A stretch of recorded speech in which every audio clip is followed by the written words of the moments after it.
All right, we're back. Hey, everybody, how you doing? Uncle Bruce here with Stock Markets with Bruce, the channel where we like to cover the stock market and try to explain it in plain English.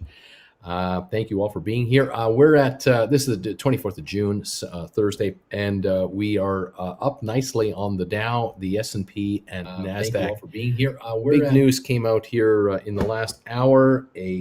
A compromise deal looks to have been struck between the White House, Joe Biden, and bipartisan group of senators for an infrastructure deal. And the market at the time of this announcement had been up about 230 points, 210 points as it had been most of the day today. And it went up, and it's still holding the gain. It's now up 348 points on the day. The market immediately liked this deal. The more they're hearing about it, the more they like about the deal, because it is a pure, out and out, no question about it, made in America stimulus deal. There's no other way to say it.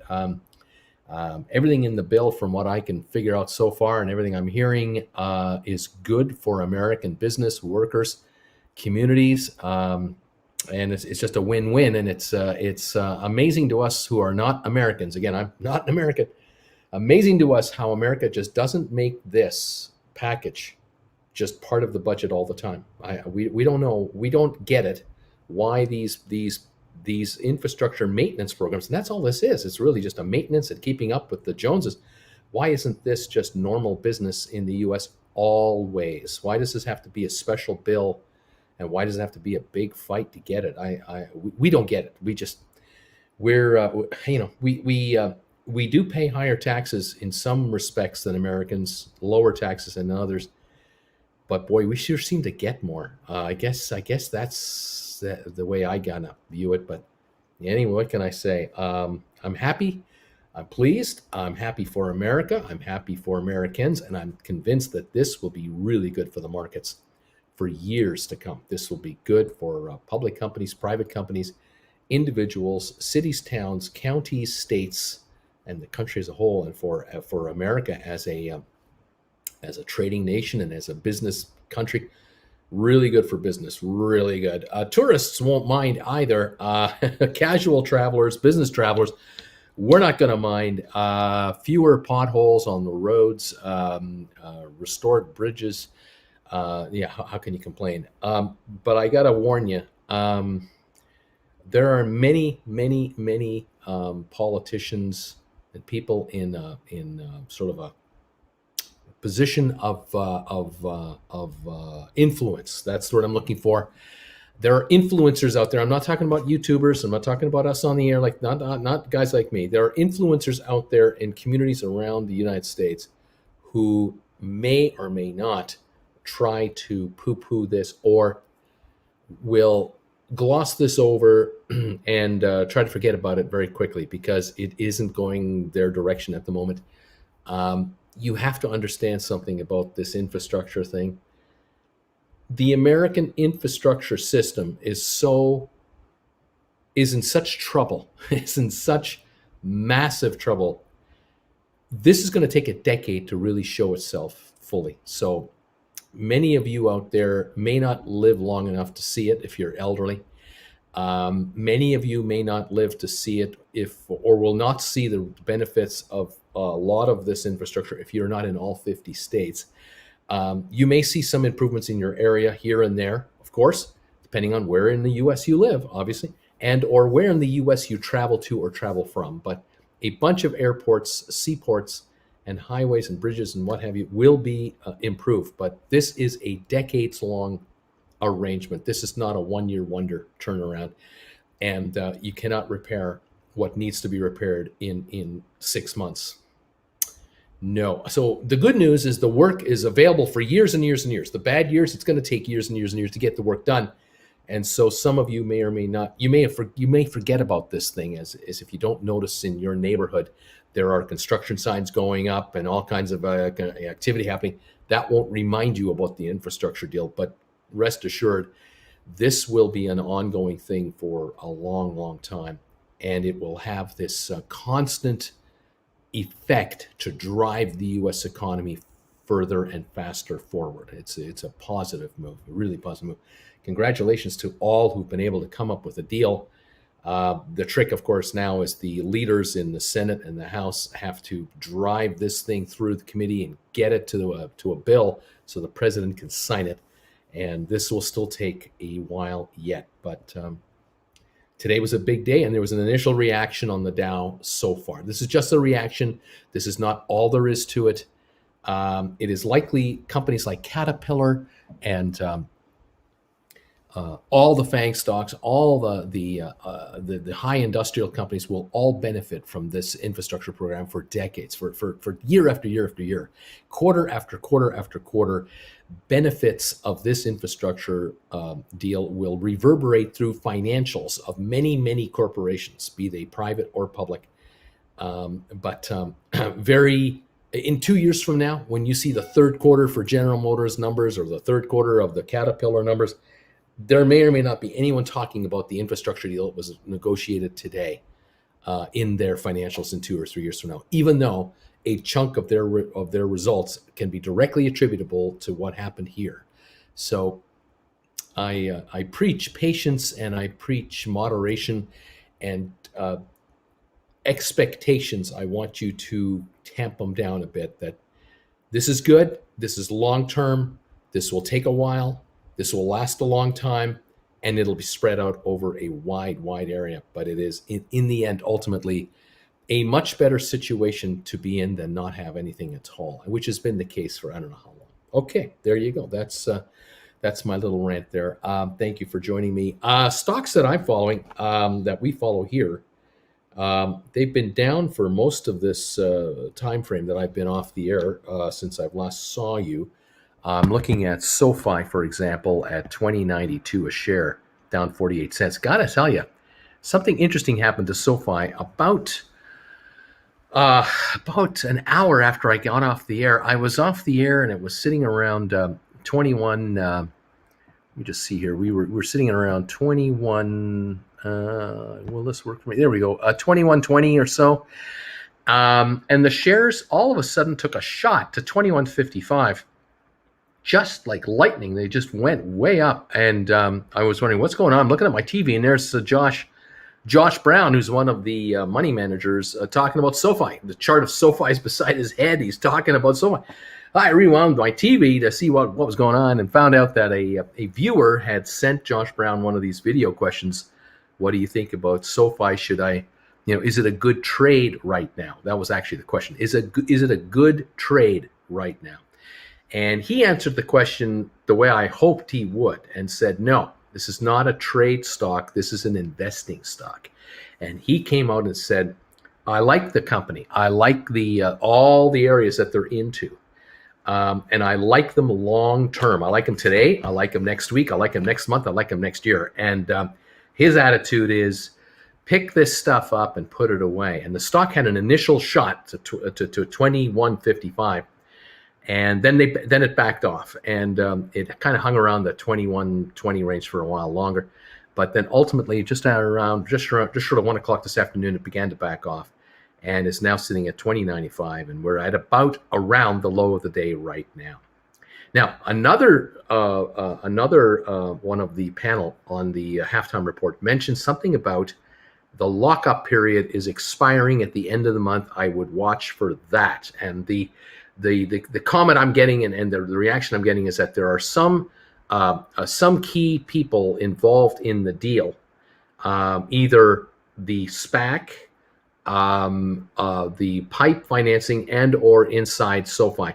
There are a number of smaller investors who are going to be allowed to free trade their stock all they want, whether they want to sell it, whether they want to do anything with it. Now, what could be happening is it is possible there might be some employees who want to sell some of these shares. That could be the reason why we have some weakness in the last few days. But I also believe that for the first time probably ever, some of these people who have been employed by this company, who are now going to have free trading stock, they're going to be allowed to deposit their shares into brokerage accounts like Schwab and Fidelity and any brokerage firm they use.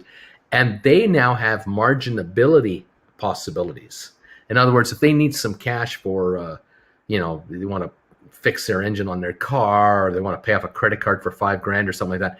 They might literally put their shares into a brokerage firm, borrow against the stock without selling it, and pay off some bills lying around, because brokerages offer more margin where you can take cash out. You don't have to just buy other stock with margin. You can deposit stock with a broker, borrow against it, do whatever you want with the money.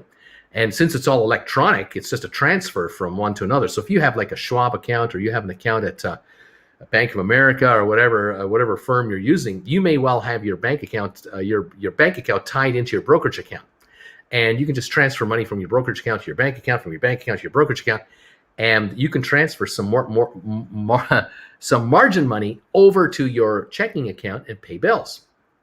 And it might be that there may be several hundred or thousand small investors that own 1 to 10,000 shares each, whatever the numbers are, that might take advantage of just the marginability of their stock for IOUs and whatever they've got. In other scenarios, it might not be a stretch to think that some of these employees might be utilizing their shares, and they're going to write call options against their stock. And so you may see some of these folks write $30 call options for, say, 2 or 3 months out from now, and bring in $2-3 a share, $4 a share. They have 4,000 or 5,000 shares. They write 50 calls, bring in $3 a call. They bring in $15,000 in option premium. They use that to pay some IOUs, some overhead, whatever they got to do, without selling their stock and literally risking it at these low prices. So there are some people out there who are worried that, oh, wow, when these guys are free trading, they can just start dumping the stock and it can ruin it. They don't want to do that. They don't want to hurt their own stock. They're employees of the company, and they have a stock option plan where they're constantly earning more shares.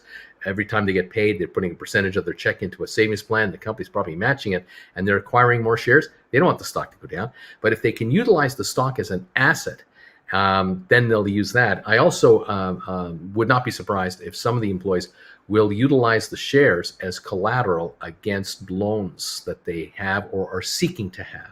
In other words, they don't want to sell the stock. They want to use the stock to make an addition on their house, or pay off this loan, or rearrange 2 or 3 loans into one loan. There's a lot of financial reorganization going on for a lot of people who've been involved in a private banking, online banking company, that are now shareholders of a public online banking company, where the shares are deemed liquid and are deemed much more easy to borrow against by lenders. And this is where, as simple as opening a margin account would be the way to go, because as far as I can tell you, there are brokerage firms out there that will offer margin interest at 2%, 2.5%, real cheap, where you just, you have no repayment terms, you have no payment per month necessary, as long as you have enough margin in the account to cover it. If you put 5,000 shares into the account, only borrow against 2,000 of them, and only half, you have the other 3,000 to cover all the loan.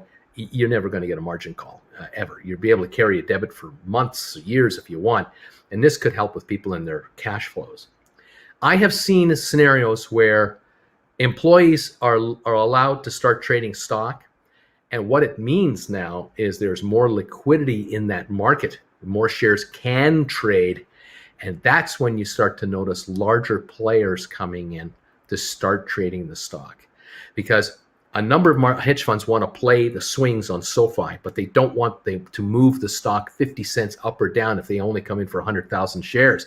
They would rather be able to see a lot more liquidity for buying and for selling.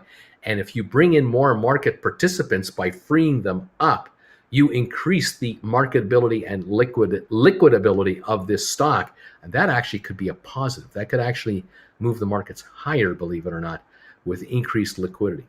Just thought to mention all the variables to you so that you have an idea what I'm talking about. All right. What do we got? Thank you, everybody, for being here. Let me take a peek also at some other things here. We're at 20.93 on SoFi, down 47. GameStop 214.27, down $5. It's been as low as 212. ATIP is off 21 cents to 914. AMC off $1.50. It's actually coming back up right now, 57.70. 56.77, pardon me, 56.77, down $1.50. Gore's down 24 cents at 14.96. It's trying to get back to 15 here. 23andMe is off 3 cents a share. It's sitting around 11.99 to 12.01. Fifth Wall acquisition is up a nickel today to $12. A Vector acquisition down 3 cents. NavSite is up a penny, and Starboard is unchanged. Over on the New York side of the equation, issues I'm following, like Vanek Vectors, the ETF is up 447 today to 254.93. Home Depot up 68 cents. International Business Machines, IBM up $1.07 today. The Dow up 344. Microsoft up $1.24. Apple down 29 cents. Tesla up 29.32, and Bed Bath & Beyond up $1.03, holding a gain, but it was higher earlier. We've got BlackBerry down 43 cents. Over at Amazon, down 59 bucks, 3,443 a share, down up 255 on Facebook, near its all-time high, and Alphabet, Google up $21 a share. So that's what we got going on right now. We're going to see if some of our favorites here want to come back up a little bit. The next stock that could turn positive would be 23andMe. It's only down 4 cents, and it could have a 5-10 cent pop, would be immediately in the green. The next one after that could pop green would be either Gores Holdings or ATI. And SoFi, which can move 50 cents in 3 minutes, is down 48 cents, and so it could make a run at any time. All right. Any comments? Thank you all for popping through here. Thank you for your words of wisdom. Thank you for all your kind words. Thank you, everybody. We have 500 people watching, only 100 thumbs ups. We have 700 people now watching, 712. We have 185 thumbs ups. Thank you, everybody. Keep them coming in if you could. That would be great. Wally's World. So what you're essentially saying, Bruce, is that that government, politics, and the economy are related. Hello, yellow. Yes, they are. What can I say? All right. Hi,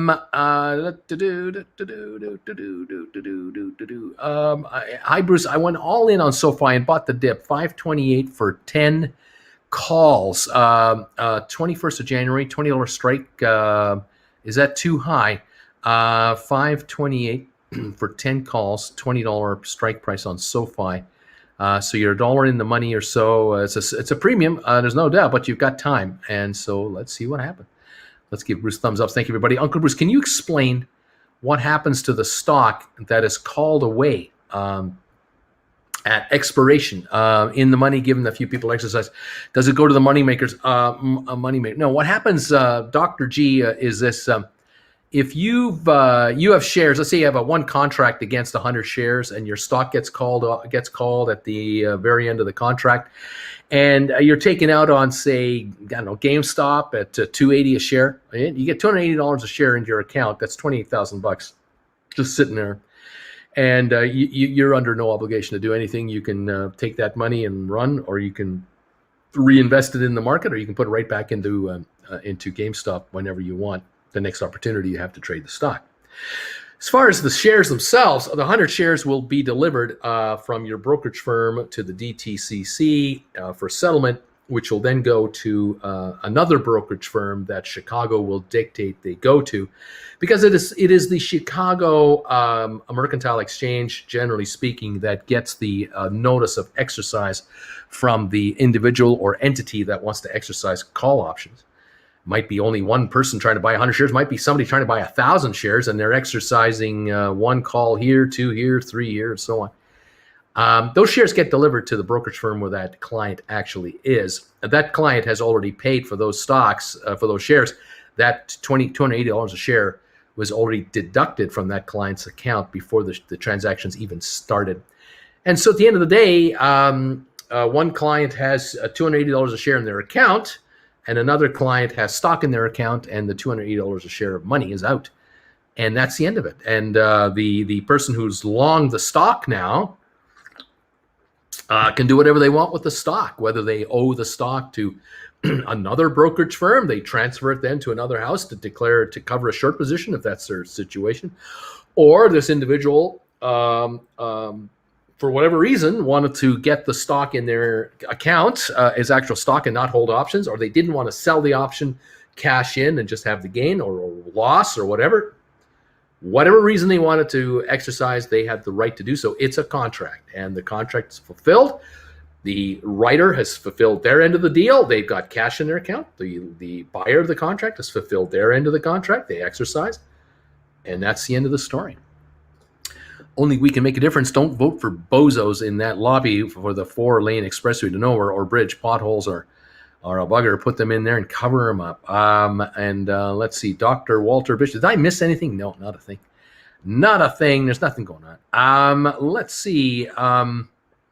And is the mother of all short trades short? Is this all happening today? Well, AMC is down $1.42, and GameStop is down $4.79. So on those two, not today. Nothing happening today, but maybe tomorrow. We'll see. What else? It looks like this T plus 21 theory isn't working today, or hasn't kicked in yet, or whatever it's doing. I don't know either. Uncle Bruce, what's your opinion on the NSH call option that expires Feb 18, 2022? Strike price $12.50 for $1.71 premium. I'm a newbie to options. The NSH is around what, $10? Yeah, $9.97. So it's all premium at $12.50. I don't fear that option. It's $171 to buy a contract. Buy one or two or 10 or whatever. You're not putting up a lot of cash, but you're leveraging a lot of stock. If you can get the 10s for not too much more, I'd go after those, but the 12.50s are all right. I wouldn't want to pay that kind of price for 15s, though. That would be too high. Alrighty. I like the timing, though, that's for sure. I got a lot of Gores at $14.85. I feel like I got a good deal. I kind of like your pricing when you think about the big picture here. I think you're going to do just fine. Let's see. What else is going on, everybody? Thank you for joining and hanging around. Thank you for your comments. And let's see. Uncle Bruce, SoFi, 23andMe, ATIP, all started a downturn at approximately the same time today, about midday. Any reason they would all trade in tandem all at the same time? It could have been just the vibe of the market. One never knows. I wasn't paying attention. I wasn't watching it second to second. I have no answer to that question. We need more super, Bruce. Less stonk posers. Let's see. Let's see. What else is going on? Yeah, exactly. I'm prepared to hold long term, so it's waters off a duck's back for me. That's what you got to do here. You gotta have nerves of steel. Be an investor, not a flipper. Uncle Bruce, it is to be expected that the same hands tying that has kept Goldman Sachs and J.P. Morgan trading at low profit to earnings ratios from N08 is also applied to SoFi. I don't think so. No, I don't think so. I think SoFi is more of a retail entity. And I think that because SoFi is in a growth mode, where these other two institutions are very mature, they're very settled in, where SoFi will probably grow tenfold and then another tenfold over the next 5 years. This company is a fast-growing machine and will reflect that with a price move, quite nice price move. What is this here? Do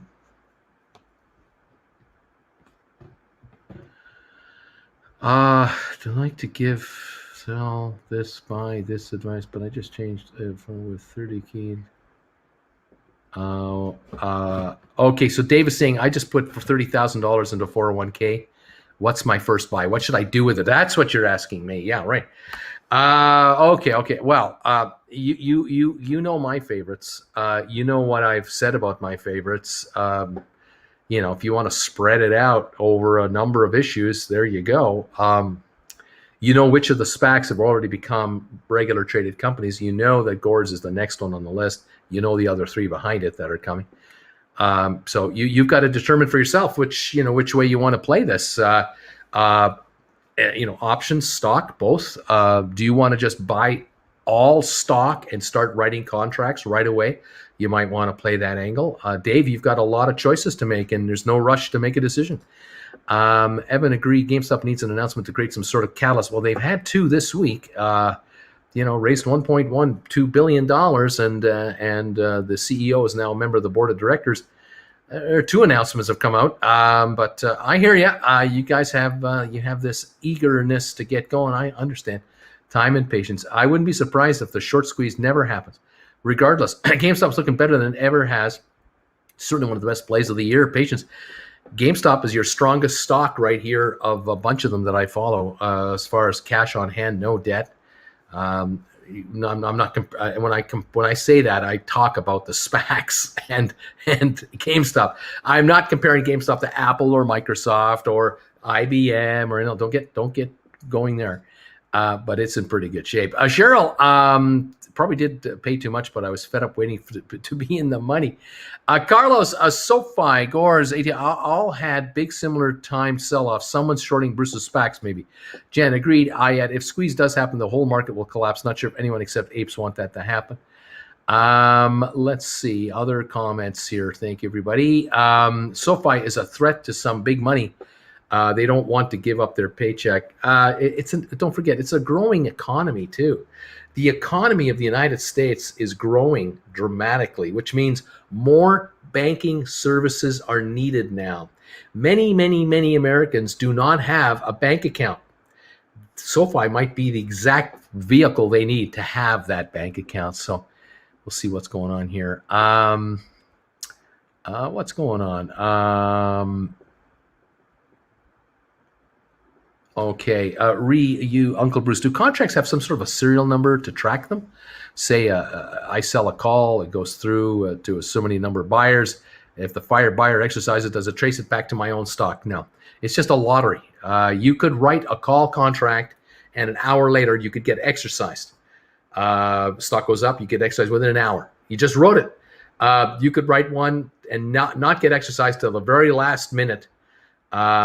You could write one and the stock is 20 cents in the money and you never get exercised.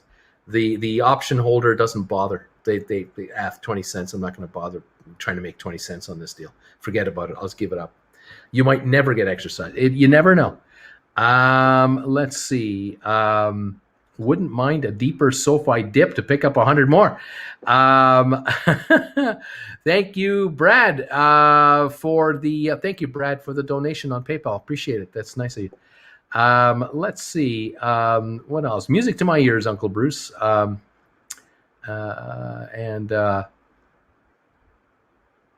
Okay. Spread like butter. Thanks, Uncle B. Thank you, everybody. Okay. And is there a risk in buying call options on SPACs versus publicly traded companies?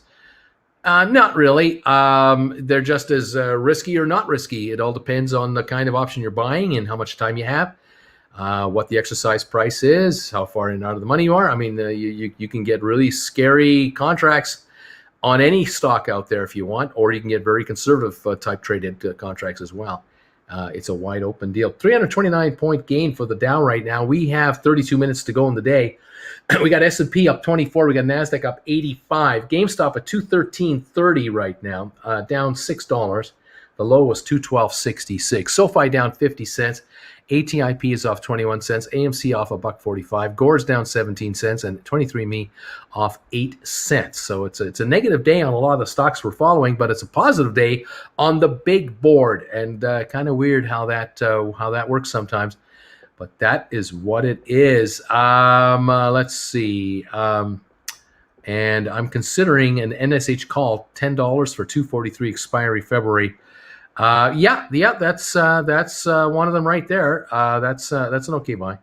One long play, I guess. And GameStop's coin is going to be the catalyst. If they do a dividend with their coin, that could be something. We don't need business news. We need Nemish news. That's what we need. And we need Cohen to say something. Says Ona. 3 Bank of A banks have closed in my town in the last year. Not sure why. No replacements as of yet. The Bank of America will continue to close branches.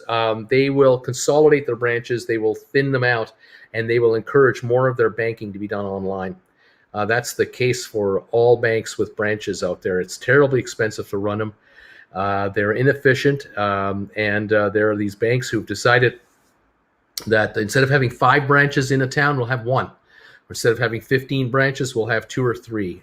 This is to be expected going forward. We had this in Canada for the last 25 years. Every town in Canada had 2 or 3 bank branches all over the place. and bit by bit by bit, banks cut back. Here in Creston, of the big 5 banks, we only have 2 of them here. The other 3 national banks, you have to drive an hour plus to get to a branch. But then again, we're in the mountains. We're not surrounded by a metropolitan neighborhood here, so that makes sense. But in the USA, this is definitely happening, big time happening. A lot of thank you, James. Appreciate that. Thank you. A donation from James today on PayPal. Thank you, James. In the USA, banks are definitely cutting back. Wells Fargo, Bank of America, and a whole bunch of others are cutting back their retail branches. Excuse me. I think that I remember when I lived in Palm Desert, I remember a Bank of America opened up a little branch inside an Albertsons grocery store. They had like 800 square feet of space inside of an Albertsons, and they were near the customer service counter. And they opened up a mini branch with like room for 2 tellers. And a bank machine, and then eventually they closed the banking part, and they left the two machines instead, and they cut that back. So it's always changing. They're always monitoring and modifying their game plans and their personnel. Yeah, personnel decisions are a big part of this whole thing. It's expensive to have full-time employees or part-time. Can you explain how the option market can drive the stock's price? Generally, that doesn't happen. An option will generally not move a stock price, but if you're watching the halftime report on CNBC, you'll occasionally see you'll see some of these guys, these option guys, will talk about unusual options activity, and they'll talk about a stock where they'll have noticed huge transactions of option blocks trade, and that'll catch their attention, and they'll say something like, stock XYZ was trading at $20.50, and we've noticed today there have been like 15,000 contracts trade this morning, when normally they only have 500 contracts trade for a whole day. And these contracts were trading, the options were expiring next week, Friday, or 2 weeks from now, and they're just like a 50 cents ahead of the market or $1 ahead of the market.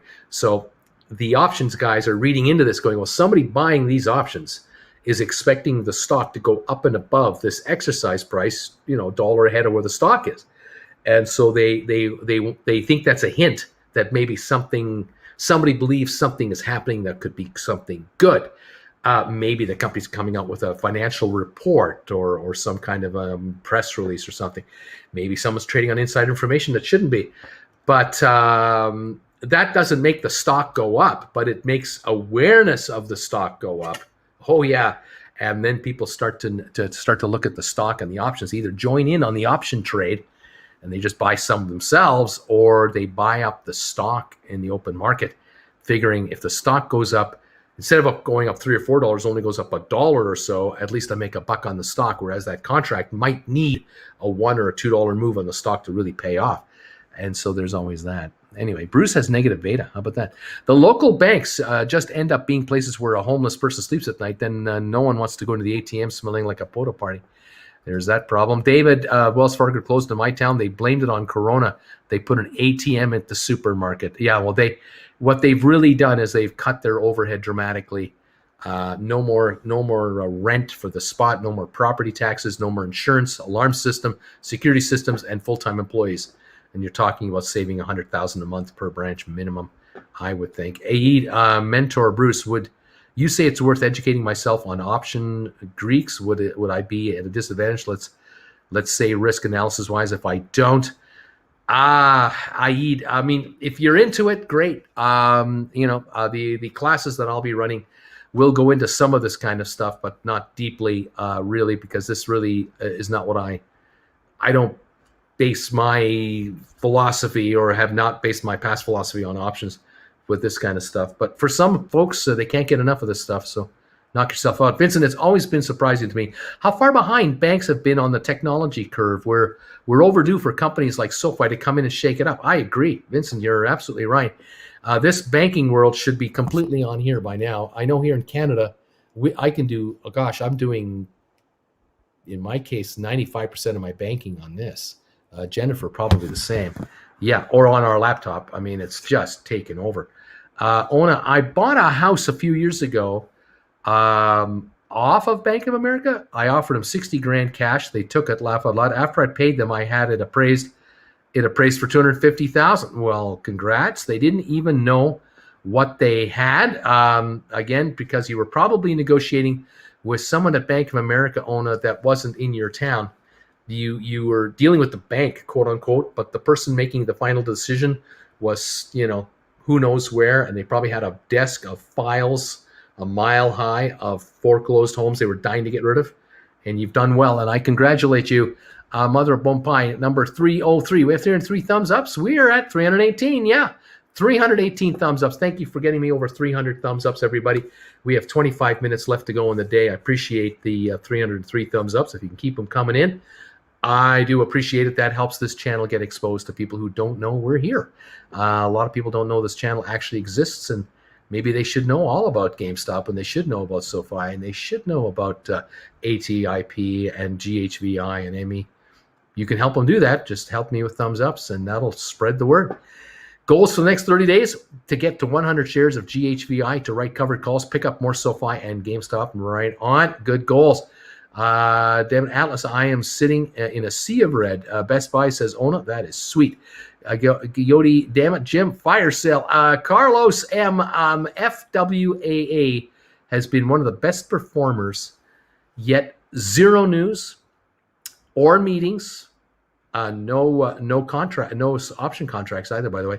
There's a big push for rental companies buying homes to rent. Smart rent is a smart play. Exactly right. Exactly right. Bruce, you own call option. And in the money, something happens to you. Expiration day hits. You can't be there to close or sell or exercise, and you didn't preset a choice. Does default go to a sell? Well, so you own call options and they're in the money. Some of the brokerage firms that you folks deal with, their policy is at the end of the option expiration that they will liquidate out your position for what it's worth. In other words, they'll sell your option for you at the closing bell and just credit your account with the cash. You should be doing your homework to determine exactly what your firm does for you or doesn't do for you, and or you should also make sure that if the firm asks you when you set up your account what you want them to do in the event of something like this, there are instructions left behind, just so you know. Okay, Y4 stock is down. Bruce, you did it. You made Apple drop. Well, you're welcome. I helped you out. Your Apple shares are now down 65 cents. And is that helping you with your option, your written option? Way to go. Casey, hey, Bruce, I bought my first 23andMe call option today. I bought a January 22nd at $282 with a $12.50 strike. Did I pay too much for this? You are the Muhammad Ali of the stock market. Okay, $282 for 23andMe, and it's trading at $11.85. So you're out of the money, but not by much, and you've got a lot of time. So I think you're going to be okay. I like the trade. I like your chances of making money between now and January. All right, Carlos, Bruce, only Greek on his OnlyFans. Only goes Greek on his OnlyFans. Okay, we got code going here. Best. I do 99% of my banking on my phone and PC. The 1% is ATM cash withdrawals for partaking. There you go. Nice job on the flip. Should we be strategizing to avoid wash sales or just trade aimlessly? I can't answer that question, Dr. G. I'm not your tax man. That one you got to figure out yourself. Sharon Grayville, is it normal for a company to announce a private placement and their shares were issued at 25% less than the current stock price? Is that the privilege for buying a large amount of shares? Oh, I see. Well, I have seen deals in my time where, for example, you'll have a publicly traded company over here, and they would like to raise money, and then you got me in the middle. I'm the broker, okay, and I deal with the president of the publicly traded company. I talk to him every day. Now, the president of the publicly traded company calls me up one day and says, Bruce, just had lunch with a couple of guys, and I was talking to them about the company that I'm the president of, and they're very interested in in what we're doing. And they understand. I gave them kind of a spiel on what we're up to and what we're doing, kind of what we've been releasing to the public. But I gave them as much detail as I could about our company, and they're very interested in becoming investors in the company. They'd like to be a longer term, and I think they'd like to buy. It sounds to me like they might be willing to buy, say, a 500,000 shares of stock, and we're trading at like $2 a share. They'd like to get a 500,000 shares.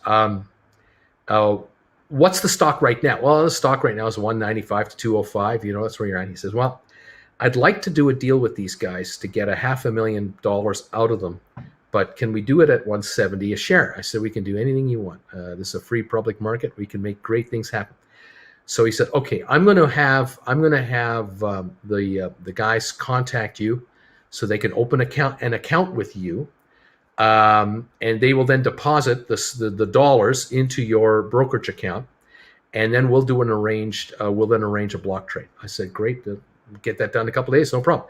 So in the meantime, the public company has already got an open arrangement with the SEC that they can sell stock at market, whenever they need to. So fine. So what happens then is I get a call from these people. They come into the office. We sit down, and this is the old days. This is 1980, 81, 82.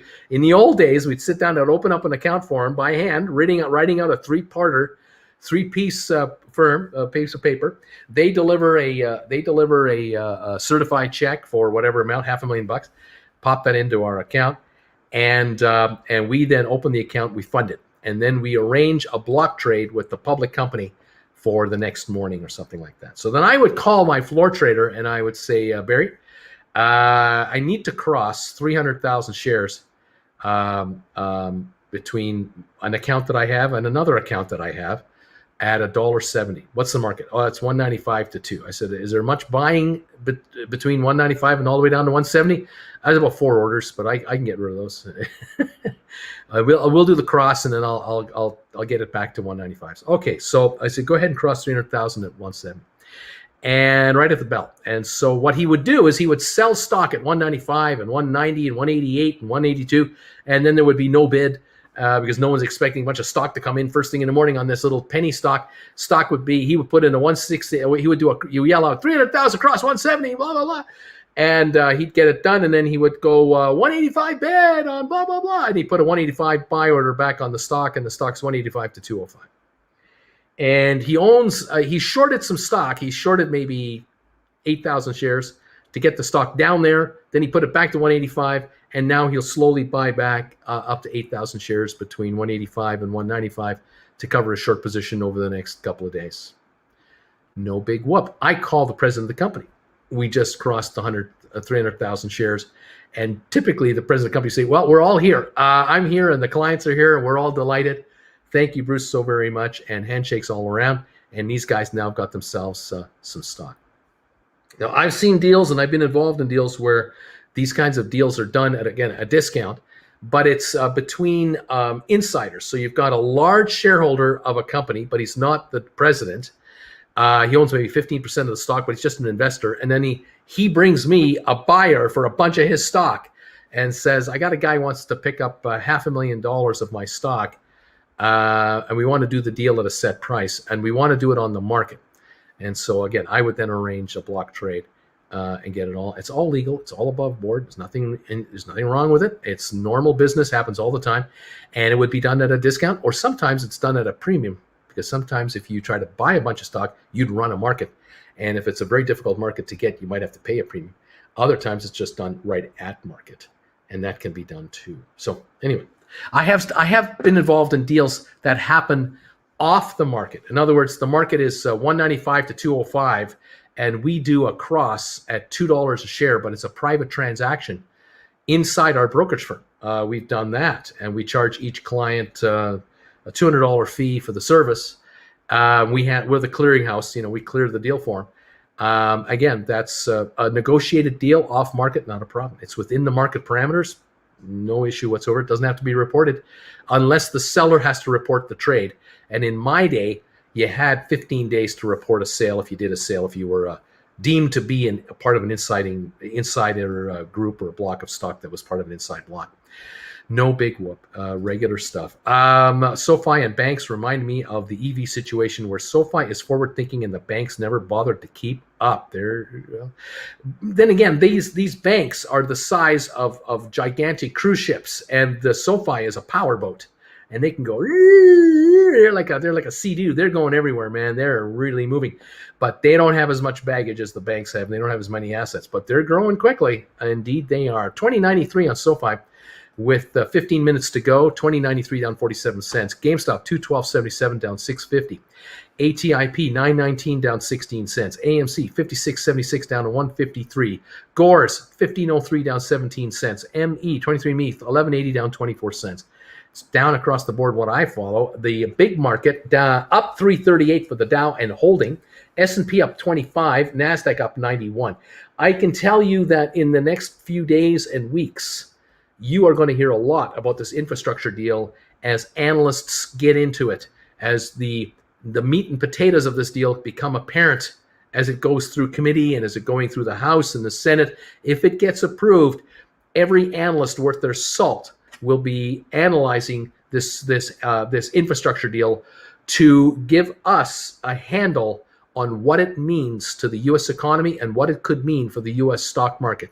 That's out there. They will come up with a list of winners of companies that you should really invest in if you are into this. If you like this infrastructure deal, here are the top 10 winners for the infrastructure deal that are publicly traded companies. You're going to hear all this kind of stuff for weeks and months. This is a big, big deal. Okay. How does it stand off the other? This I can't answer. Way to butter up Uncle Bruce, laughing out loud. Sharon says to Casey, way to butter him up, man. You're just buttering him up. Oh, way to butter up Bruce. What's wrong with butter? Who doesn't like butter? Yippee ki Vincent, I think it's not just banks, but U.S. in general. I give it 10 years and Amazon will have multiple online competitors, more the merrier. I do 99% of my banking online, especially because lately in my branch where I go to, and they look like they suddenly want to quick you out. They want to get you out of there. That's right. Gonna sip up on the dip. Anyway, I should add FWAA is up nearly 14% since you picked it. It's true. It is up there, isn't it? It is moving up. It is the only one of my SPACs really. It's higher, except for Starboard, I guess. Starboard is actually breaking out. It's up 3 cents to 10.06. Breakout. We've got a nickel gain on FWAA. SVAC up to 10.06. It is surging. Sextra, the computer,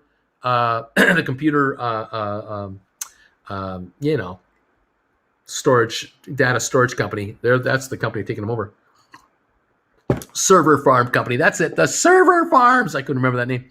If you sell a contract on 100 shares of your stock and then the stock pays a dividend, do you get to keep the dividend? Yes, you do. You get to keep the dividend because you own the stock. You've only written an option to buy it from you. As long as you're the owner of it, it's your dividend. There you go. Let's see. So if there's less shares in high demand pushes the stock up, with restricted stocks able to trade at the end of the month for SoFi, isn't that more shares in the mix, thus keeping the price lower or stagnant? Again, this is the common argument that, well, there's more shares coming out. That means we'll be flooding the market with stock. You are assuming that every single person who can trade the stock will dump it. You're assuming incorrectly. The way I look at it is the opposite. A whole bunch of people are now they're in possession of stock now, but they're going to be in possession of stock at the end of the month that is now free trading, which means it is a borrowable security. It is a security that you can securitize. You can borrow on a margin account. You can borrow on a bank loan. You can secure a mortgage with this stuff. Your net worth has officially gone up as far as many credit agencies are concerned. Your credit rating just surged, which means you might be qualifying for lower loan rates. higher loan limits just on the asset value of the stock. You don't have to sell it. You can borrow against it now for your personal life. Now, if you really want out because you're quitting your job, you hate the world, you don't want to be part of it, sure, yeah, okay. Remember, SoFi is trading here 6 million shares today. It's down 50 cents. It's trading 6 million shares today. It's $120 million of stock trading hands today at least. We're going to have, 50 million shares of selling for like a week maybe, and then that's it. If that's all we could get, that's nothing. That would be absorbed by this market, and then it'll just go higher. So no. If every single share ever issued were to come out all at the same time and everybody wanted out, well, obviously, that will be an oversupply. That's not going to happen here. No way. What the face is up with our stocks today? This is what I like about to hear, what I want to hear about Uncle Bruce.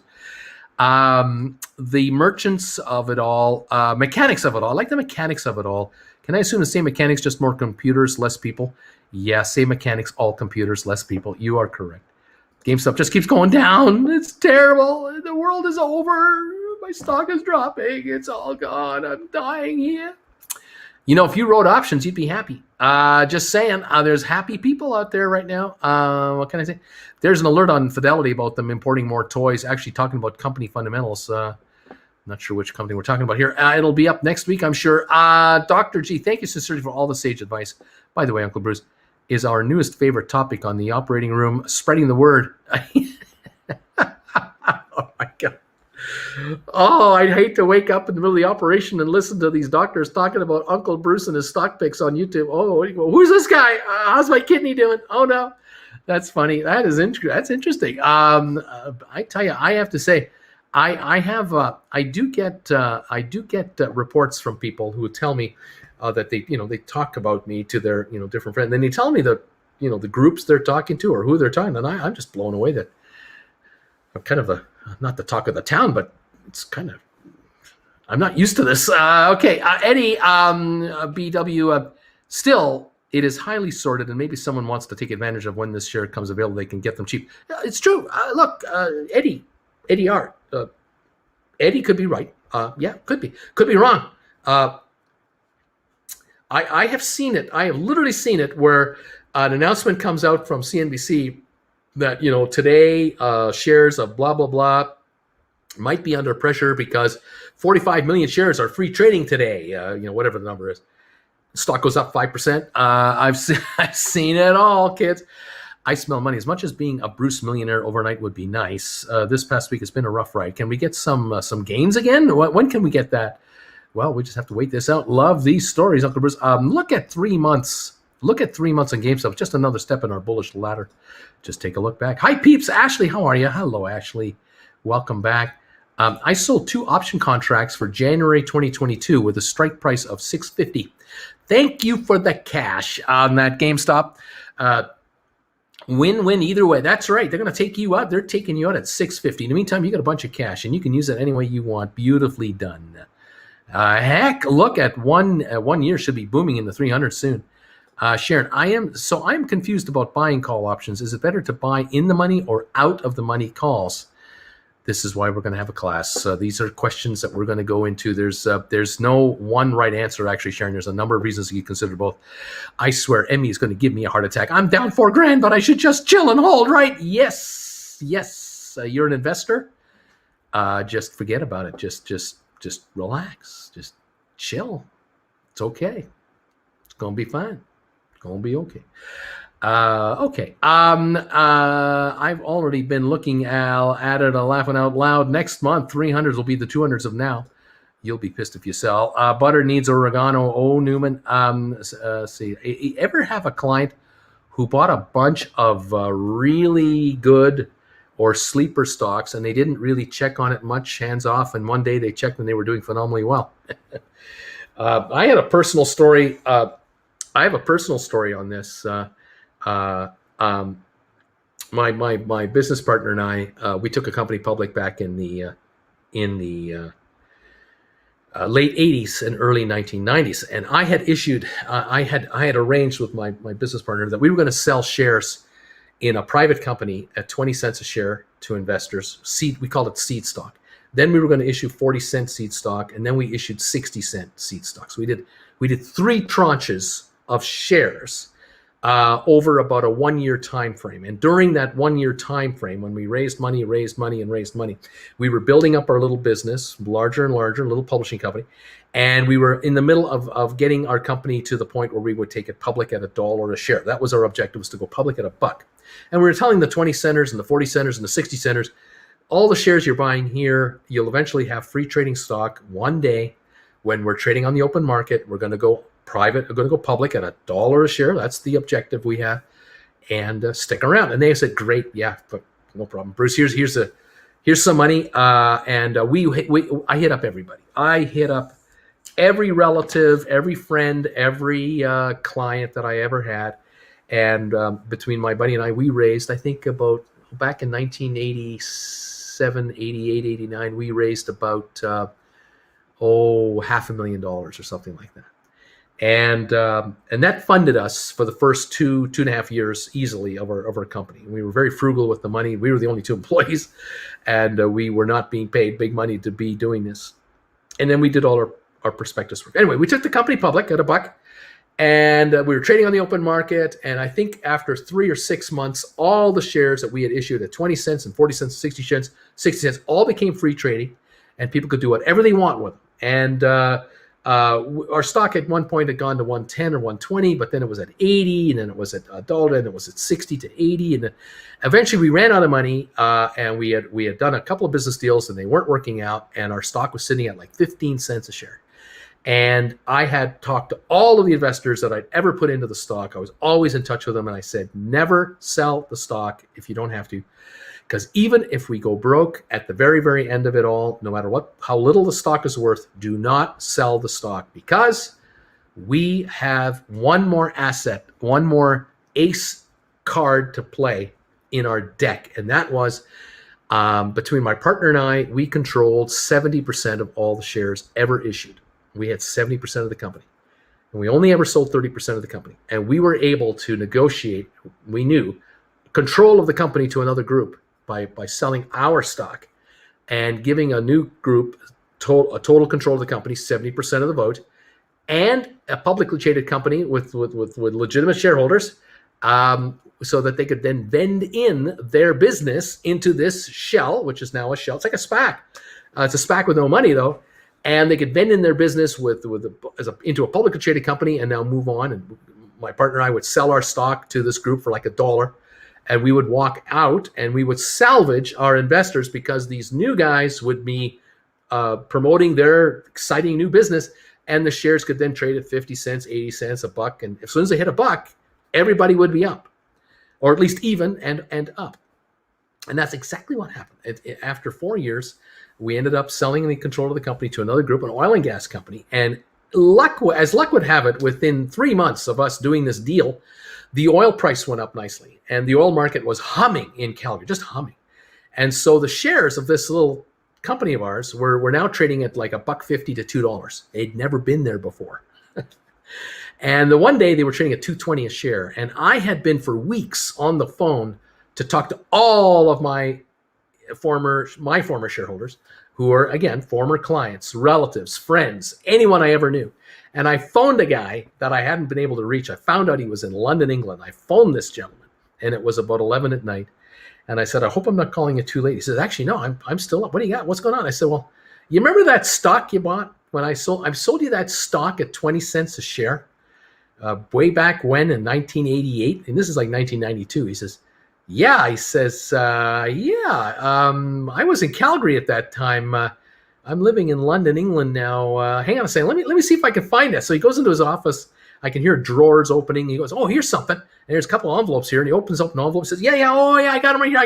I got 20,000 shares of the stock I bought off you for 20 cents a piece. Why do you ask? I said, are you sitting down? He said, yeah. I said, well, those shares you're holding in your hand right now, they're trading at $2.50 a piece. You're holding $50,000 of stock right now. You gave me $5,000 for it. You got 50 G's in your hand. Holy crap! He's going, I can't believe it. This is incredible. How did this happen? So I told him the whole story. I said, the reason you have this is because my partner and I, who had 70% of the company, we tried to make a go of it. We couldn't make a go of it. We did everything we could. And we ended up selling control off to another group for $1. And these guys vended in their multi-million-dollar oil and gas company into this shell. And you're now an oil and gas company stockholder. You got 50 grand. He's going, so you walking away, you and your partner one time, between the two of you were worth $3 million because you had 3 million shares of this thing when they were $1 a piece. And by walking away, you allowed me to make 50 grand on this deal. I said, yeah. I said, that's because that's how I could sleep at night, knowing I could sell these shares to people. And if they stay loyal to us, we could stay loyal to them. And he said, man, oh man, you just let me know when you want to do another deal. Just whenever you want to do anything, just give me a call. I got money. I said, yeah, I know you got money. You're doing well here.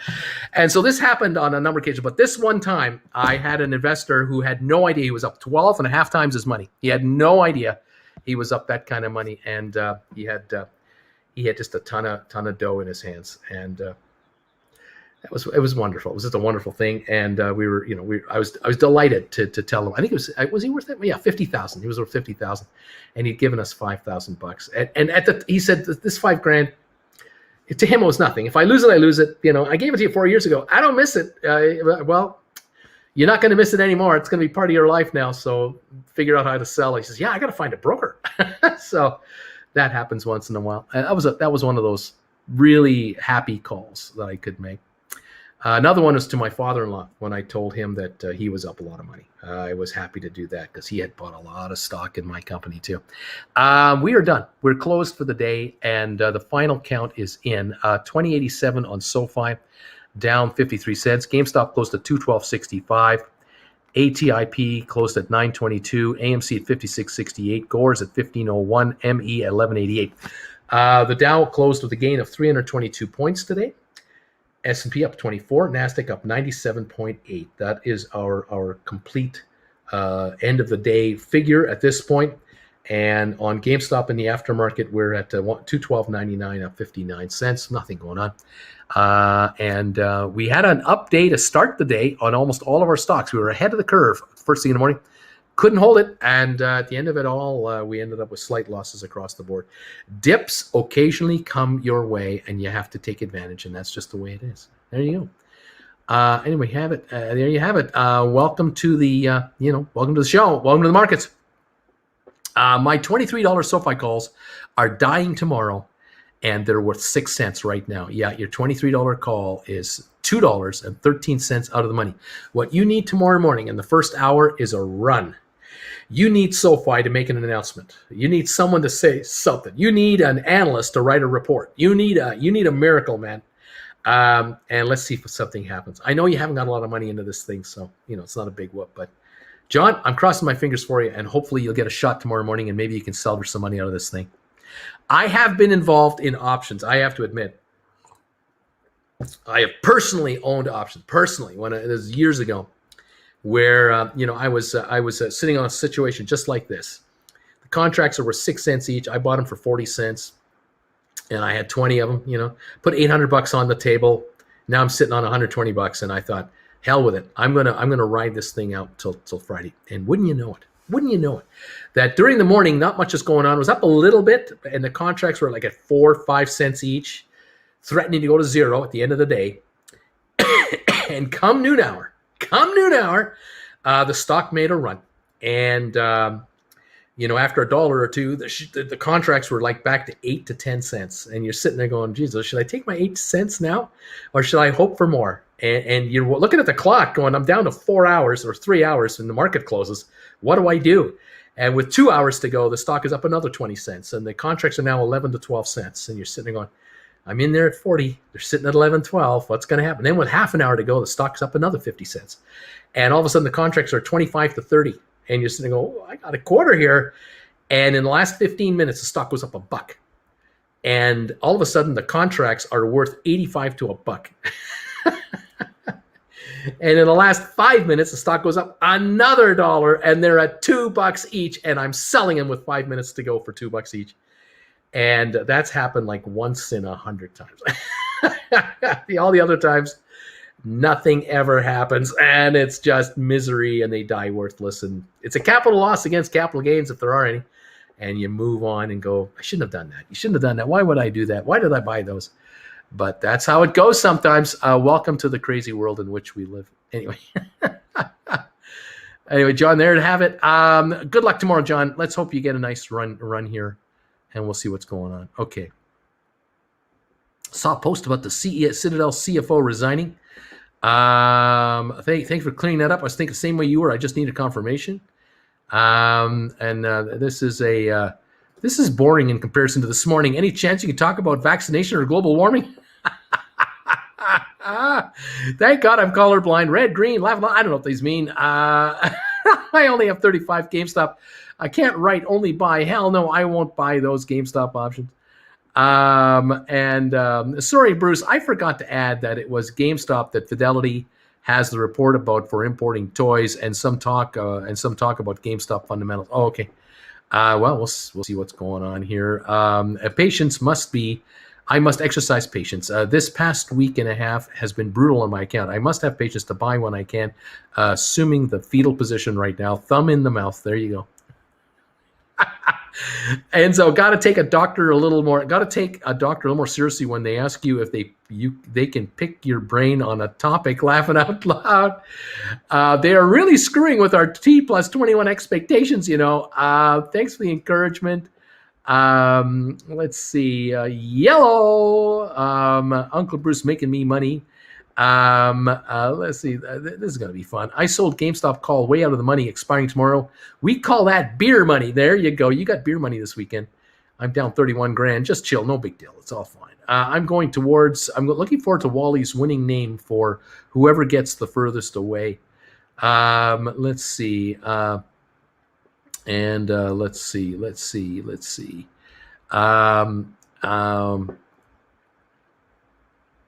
I was doped up on an anesthetic for foot surgery. I had to be awake for, and my doctor was yakking about how he pirates PlayStation games.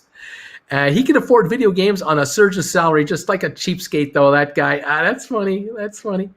Good afternoon, all you beautiful, beautiful people. Deanna, thank you, and welcome to the show. 212.82 on GameStop. If we followed Bruce's advice and bought options for January, we will be just fine. Many of us, including myself, check this prices multiple times a day when we have 6 months to go. Laughing out loud. It's all good. And let's see. Oh gosh. What else is going on here? Is Bruce the real Ocean's 11 guy? Is he that guy? Oh my. Welcome one, welcome all. Thank you for being here. And they're going through all your comments here, trying to catch up. I'm behind. I'm talking too much. Let's go. Keep going here. Keep going. Oh, look at this. Bill the Butcher. Hey, Bill. 100. That's 100 British pounds. That's sterling. This is the good stuff here. Hi, Bruce, GameStop holder and an avid Uncle Bruce viewer since early January. I would like to say I love listening to you and your stories and opinions, and thank you for the faith during the darker days of GameStop. You changed my life. Thank you so much. Billy, South Yorkshire, England. Billy, thank you for these kind words, of course, and also this donation. That is very kind of you, and it is much appreciated. I just want you guys to make a lot of money. I really do. I want you to score on every metric if at all possible. And if the stock is having a so-so week and you're making money on call options, I'm a happy guy. You're bringing in premium. This is good stuff. And it just allows you to keep buying the stock you love or diversify into other issues, take care of some bills and keep playing the market longer. Beautiful. It's going to keep you in the game a lot longer. And I'm really happy about that. Thank you all. Also, the thumbs up people. 456 now. 456 thumbs ups. Mirko, thank you for letting everybody know. they're coming in, and I thank you. Appreciate that. Okay. Fantastic. This is just great. Okay, what else is going on here? Let's see.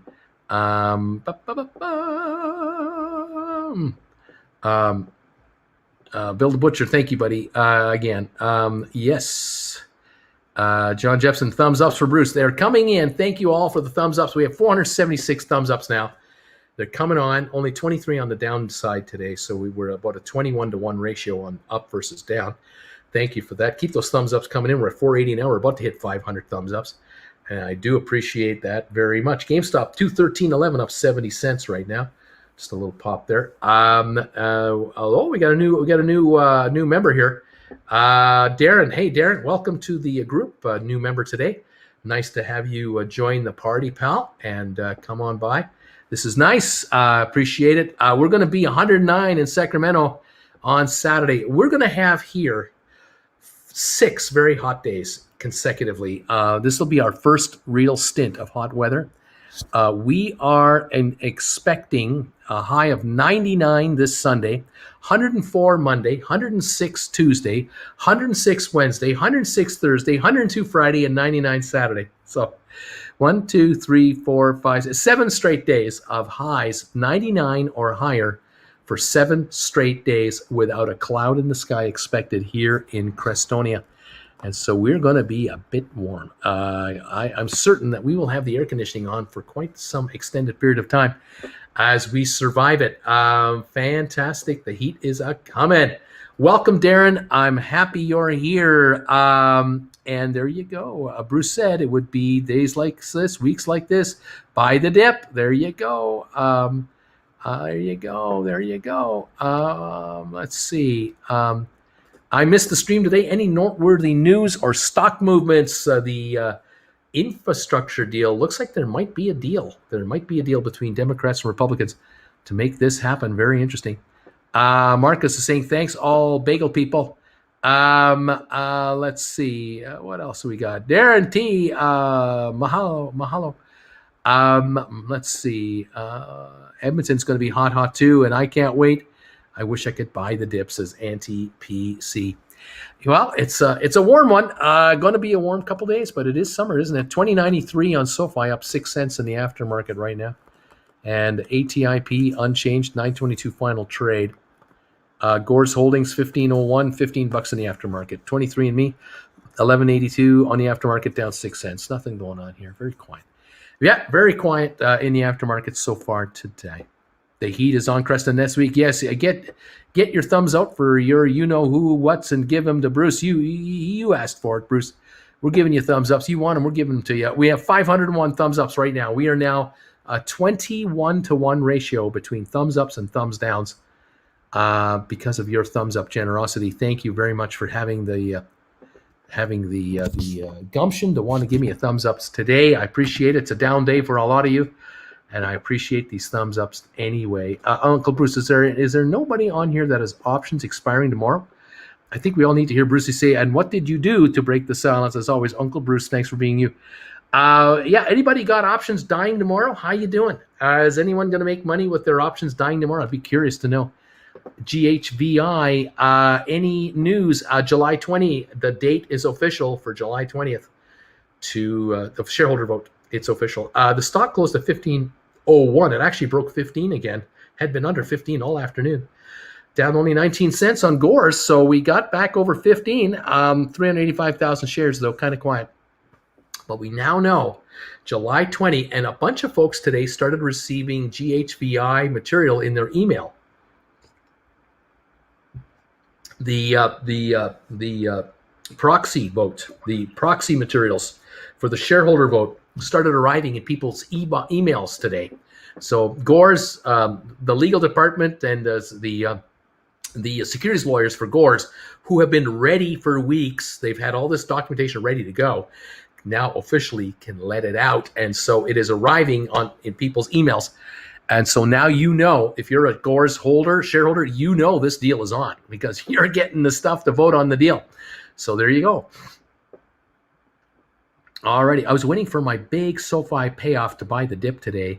And I've seen Uncle Bruce come in first place at an arm wrestling competition. My second wedding anniversary is coming up, which is cotton. So I got my beautiful wife an Uncle Bruce shirt. She's going to love it. She'll love it. Oh boy. Time for my afternoon workout. Thanks for the knowledge and stories, Uncle Bruce. Have a good one, gang. Weird how the Republicans are always kicking and screaming, pretending that infrastructure bills are just giving homeless people drug money or something. It's corporate giveaways, that thing like they like. I sold the 79 Pinto yesterday for more coins. Are there any situations where you would buy or sell at the market? When there's a very urgent need going and something is urgently moving positively or negative and you have to move quickly, then you hit market. Otherwise, you have to be careful. Bruce, did you eat your bagel today? I did. Let's see. I'll be buying options looking at NSH. I had some spare cash and bought a cheap SoFi that expires tomorrow. Fingers crossed for a $3 run. Laughing out loud. Well, all those 122 calls I have are way up overall. Selling GameStop at 220 expiry tomorrow. Right on. So there you go. And make sure you don't go outside, Bruce, if you find some shade so you can chill off. Sorry, I liked that yesterday. Piece by piece, bit by bit. SoFi 200 shares, ME 100 shares, SVAC 50 shares, GHVI 33 shares. Bit by bit. James just voted with my Gores shares. Very hyped. Right on. Need to run. Catch you tomorrow. You betcha. Dr. G, hand some t-shirts out in the OR. Bobby, FWA looked like the winner this week. Yeah, it is. The deal is definitely liked. This is a very liked deal. It is up 9 cents on the day today at 12:04. Traded 328,000 shares today. That's what we got. That deal is looking good. That rent, what is it called? Space rent. Yeah, space rent. Or rent space, or whatever it's called. One or the other. I don't know. It's coming. It's going to be great. It's going to be great. I don't have to worry about it yet. It's too early. We'll know more later. I voted my Gores holding today as well. If you have options expiring and the volume is nil, you have no choice but to let expire and hope it's in the money, right? If you have options expiring, yeah, there will always be a bid ask on your options. The market, the options market makers always have a bid ask, and the bid will be basically the book value of the contract right at the very end. So there you are. They're obligated to do that. Okay. What do you think the price of a Bruce cruise might be? Well, it all depends on the cruise line and how long the cruise is, where we're going and all.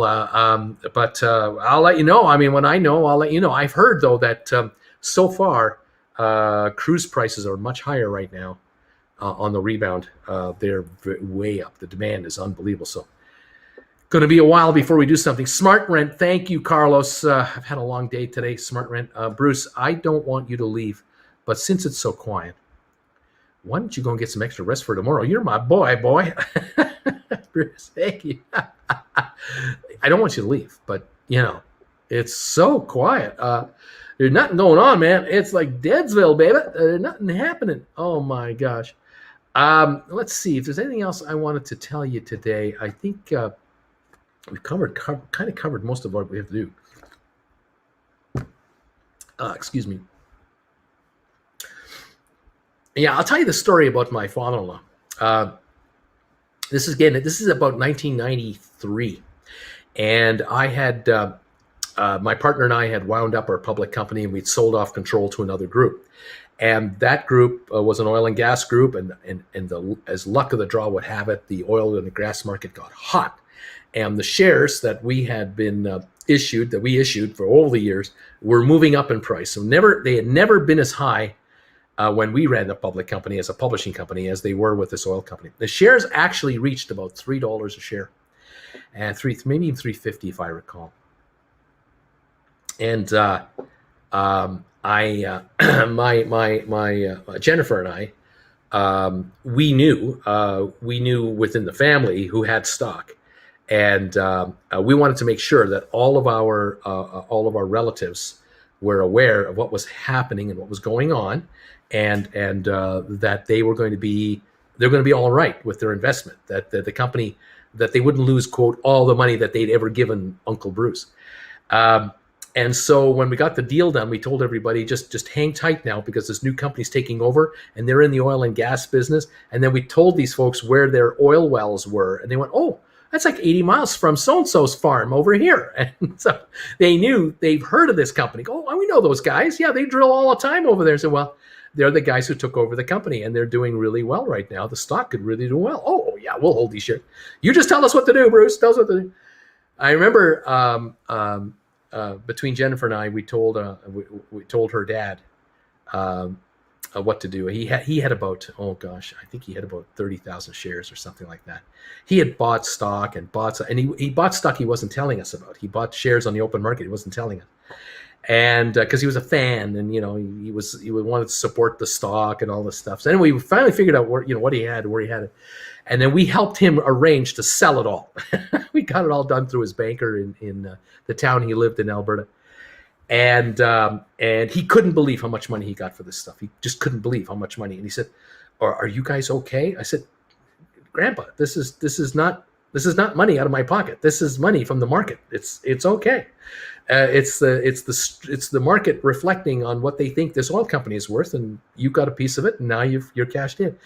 Well, he took care of all the kids, including his daughter, which is Auntie Jen. Gave all the kids some money. I was just so happy to be able to call skeptical people who had been really critical of my partner and I, for you could never do the right move no matter what move you made, that kind of thing. And we had a number of those kinds of people too, and we were able to call them all up, and I was able to say to all of them, you're doing well, you've made money, you can do whatever you want. The stock is free trading. You don't have to ask my permission to sell it. Call your broker, do whatever you want with this stock. Way to go. And it allowed my partner and I, for years and years and years, in Alberta and Calgary, that anyone we met anywhere, anytime we went to a family function, we went to a family reunion, Christmas time, Easter time, any, meeting a brother-in-law or a sister-in-law or a cousin of of Jennifer's, any family member anywhere, no matter what, ever, and any ex-client that I ever dealt, none of the people that I put into my deal that held on till the end lost any money. And it gave me this street cred, and it gave me personal satisfaction, where I went, okay, I did not cause hardship and divorces and family breakups and anything like that.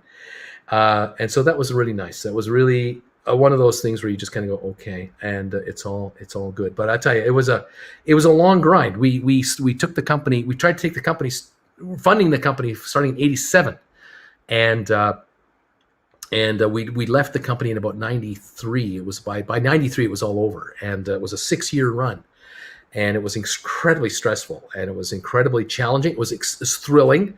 We had a lot of fun. We had tears and laughter and everything else in between. A lot of travel and a lot of experience, and we had hoped that by taking our company public, that one day we'd be very wealthy, of course.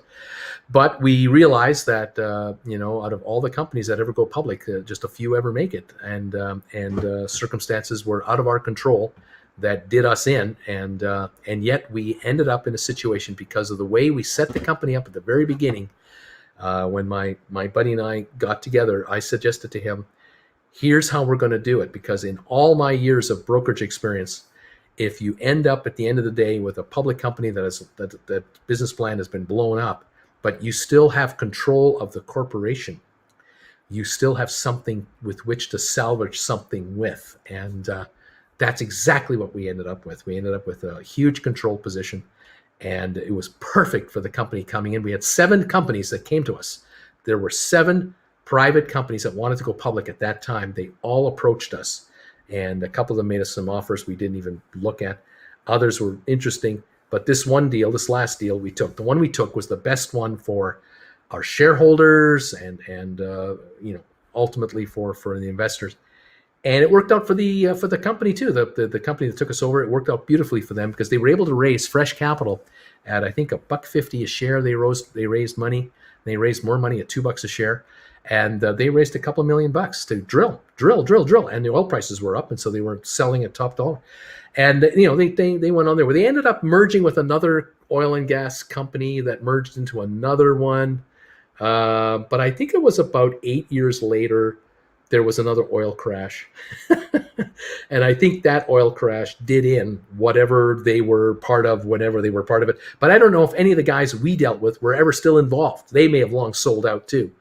And so it rolled over. I have no idea whether any original shareholder that I had ever put into the deal had any stock when it was all said and done. It was too many, like a decade later. I totally doubt that there was anybody left, but it was an interesting time. Anyway, as I was saying. Listen, to be totally clear, I wasn't being anything to be flippant on today's calls for tomorrow. Just curious, as a nervous about some I have in a few weeks too. Retail sticks together and learns together. It's all good, BW, you're all good. Robinhood to restrict users who flip IPO shares. I can imagine. And then Dr. G, 10 GameStop 300s and 13 GameStop 350s expiring tomorrow that I bought during the shareholder meeting craze. Show me the money. You sold these shares. You sold these contracts. You wrote these contracts. You didn't buy them. You wrote them. You sold them, and they expire worthless tomorrow. That's what I think you're doing because you're in the money. I'm guessing, Dr. G. SoFi has been slumping. Any news on it? No news. It's just a number of shares slumped and a number of shares didn't today. One of my favorite parts of owning stock is voting. Carlos, is there a private one-on-one Bruce Cruise like Bruce takes you and your chick on a gondola ride in Creston? There is no gondola in Creston. There's a Tim Hortons. Yes, story time. Feels so important. Story time. Is that AMC popcorn? Not a bad idea. Rest up, Bruce. BW, you must have come in late because John Van Eddie Allen, I've called. We have calls that die tomorrow. Sold, not bought. Right on, Dr. G. Okay, we're on the same page. Beautifully done, Doc. Dave, my wife is back tomorrow after 2 weeks away on business. Anyone else hate the last hours of a vacation? Drew, mine is blast butter popcorn. But Bobby, I have to cut some lawns and hustle some Coke bottles this weekend so I can buy the next dip next week. Robinhood is hilarious. Isn't that crazy? I read that on my SoFi stock. By the way, those VACQ Jan 2022 12.5 calls are approaching $2, much more reasonable. Right on. Good. More like Sheriff of Nottingham, like I said. Michael, AB, thanks for the update. I still haven't pulled the trigger on him right now. Anti-PC, yes. British shilling, so funny they've decided to have ethics. Wally's World, yes, that is awesome, Uncle Bruce. So nice just to have to ride the hills and valleys. Makes it fun. Uncle B, yep, $2.15 last I checked. If it hits like $1.80 to $2, I'll probably pick up 10 contracts. What? I'm laughing. I'm definitely in it if it hits a high $1. John, I was just telling us, that Robin is restricting users who try to flip IPO shares. Interesting times. How rich of them? Yes. Maybe because they don't have them in the first place. They're capable of doing that with Citadel, I'm sure. SoFi has a high borrow fee and it's being shorted. Whenever anyone on the bagel farm hits big, I feel like I do too.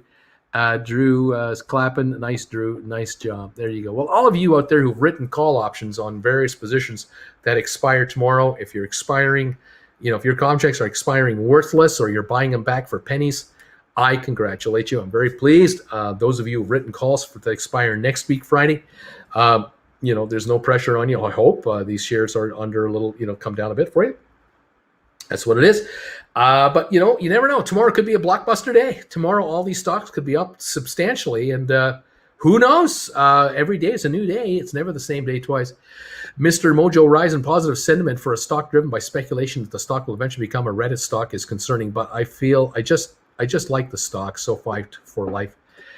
Brucey, just rewound and heard your story recalling the call to your buddy in London, England, confirming the shell company process had made him 50 grand. He couldn't believe it. This is, like I say, 1993. So you could buy at that time a brand new Cadillac loaded for 30 grand, 35 grand loaded. You get a Beamer for 40,000. So yeah, 50 plus grand. Yeah, that was a hit. That was a beautiful hit. found money, we say. Rumor mill assumes VACQ Rocket Lab has a target of 25-ish around listing time. John Vance, SoFi, 820, 2250s at 225. Is that a good buy? August, SoFi, 2250, August. It's full price. That is a full price deal. Pretty close though. Blockbuster, very clever. Stock markets with Bruce. John, or still too soon.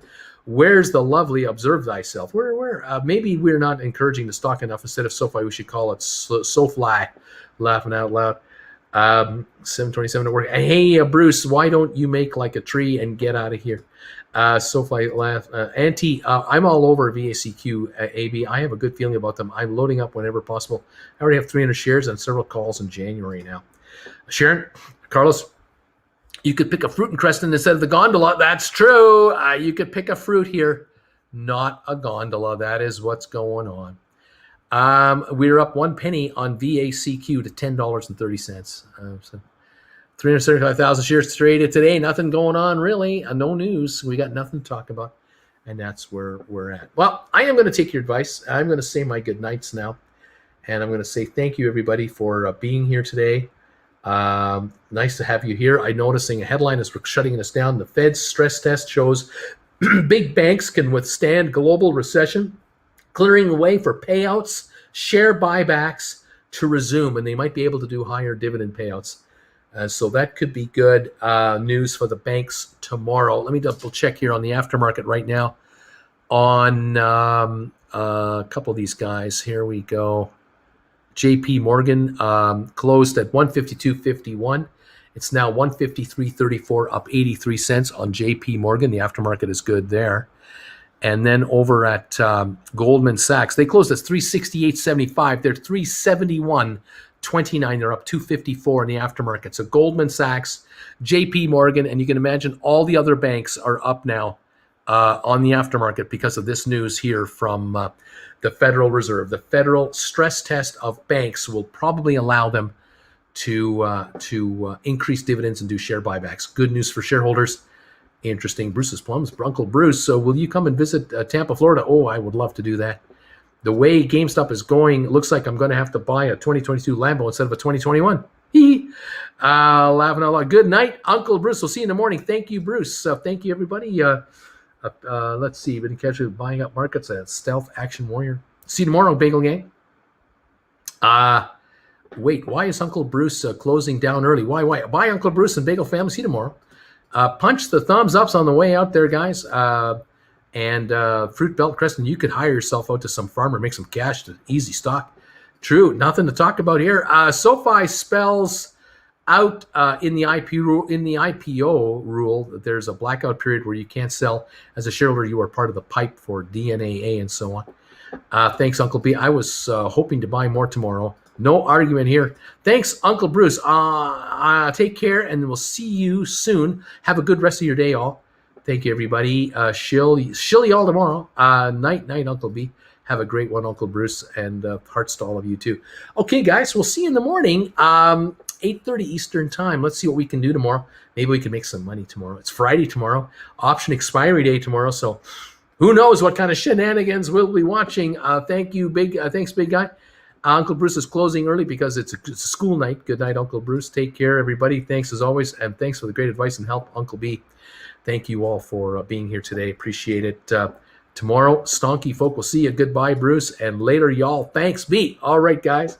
Thank you. Good night. Chillax, and have a good night. Okay, bye for now. I'm out of here. Bye-bye.